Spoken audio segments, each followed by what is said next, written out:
خدا همون فرزنده که در دنیا پدر و مادر را دریافت کرد و به قدر و قیمت اونها نرسید، محبتی که اون پدر و مادر نسبت این داشت.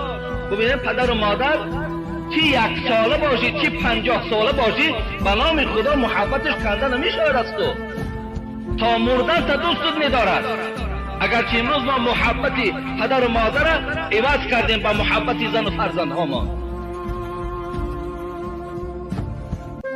حالا جبرائیل گفتن خدا این گونه فرزند از رحمتش دور گرداند. بگو آمین. پیغمبر ما آمین گفتن. جوانای عزیز، حبیب خدا میگوید